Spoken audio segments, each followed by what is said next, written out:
We are wondering what is happening to the world. Everything is changing.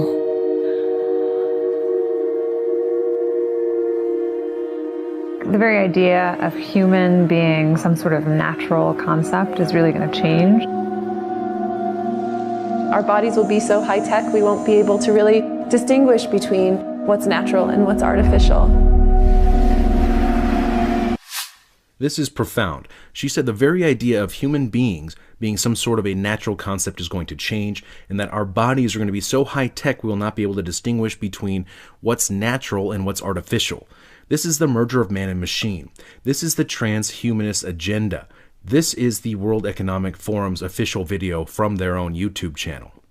Inside our own heads is the most complex arrangement of matter in the known universe. You might ask yourself, can we get to be superhumans?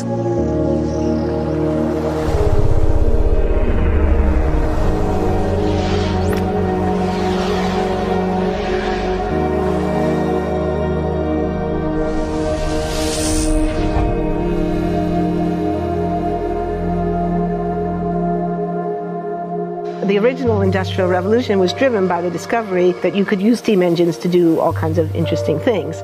But that was followed by additional revolutions for electricity and computers and communications technology. We're now in the early stages of the fourth industrial revolution, which is bringing together digital, physical, and biological systems. One of the features of this fourth industrial revolution is that it doesn't change what we are doing, but it changes us. There you just heard Klaus Schwab, the founder and executive chairman for the World Economic Forum, say that the fourth industrial revolution is going to change us, change humanity.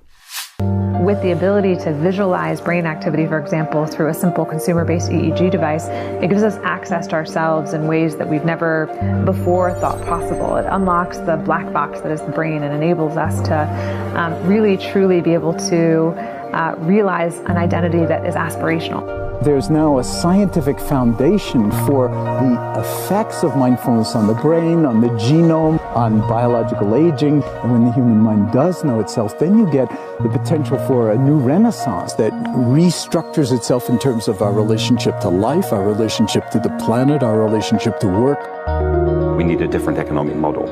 And by that I don't mean capitalism versus communism. What I'm talking about is a shift in the system along the lines of the two big changes that happened in the 20th century, Keynesianism, with a much greater focus on health and education and the role of government working with business, and then a reaction against that in late century to neoliberalism, where the focus was on free markets, freedom of the individual, and getting governments out of the way.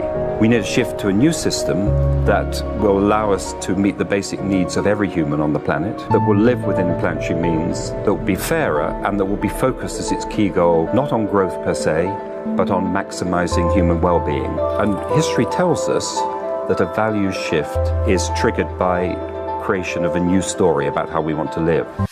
They were talking about this new economic model not being based on hard work or being a business owner or creating wealth and success.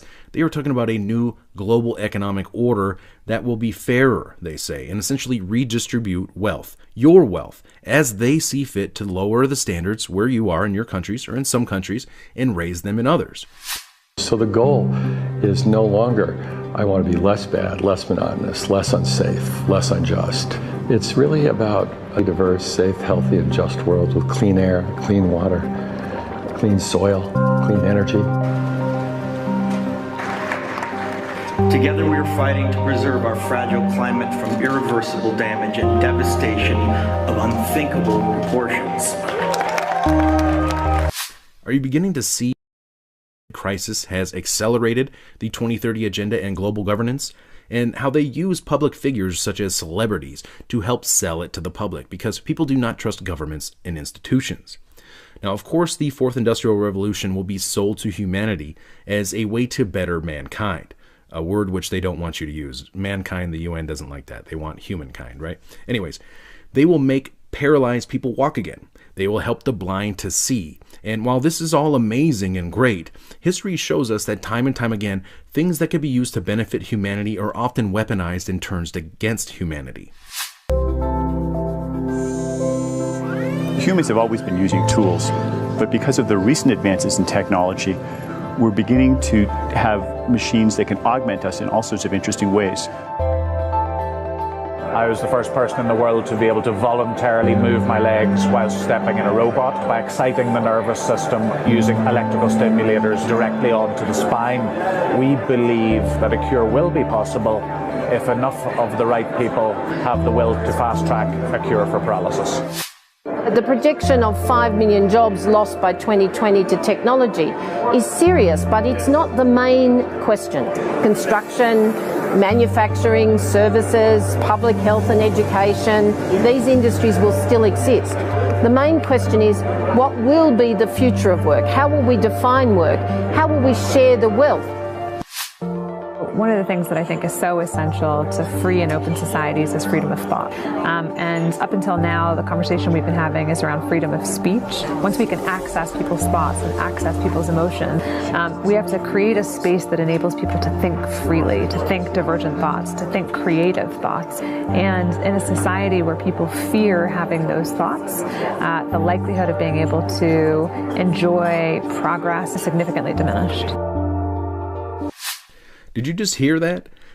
She said right now the discussion has been around free speech, but basically once we get that out of the way, once we get access to people's thoughts and once we get access to people's emotions, we need to create a framework for people to think in, so people aren't scared and so people are safe. This is absolutely terrifying. Talk about thought police.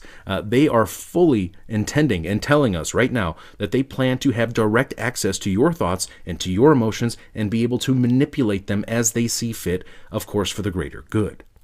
We need to take responsibility at every level of society, from the individual and the personal to the institutional to the global, to adapt to these technological challenges and changes, which are redefining what it means to be human, what it means to work, what it means to be completely embedded in this world. This is not about saving the planet. This is not about equality. This is about control. Many of the jobs will be taken by robots, so they will redefine work and what it means to work. They want to redefine what it means to be human and determine for you your role and your future of being essentially a transhumanist cyborg integrated into this new control grid. Now, right now we are witnessing the controlled demolition of the current system of control by design in order to usher in this new transhumanist agenda, this new system of global governance, this new digitalized system of control where we will be unable to distinguish organic life from artificial. We won't even have access to our own thoughts, or we'll have access to them, but we won't even be able to control our own thoughts and emotions because they're going to do that for us, because we're going to be tied into their grid system.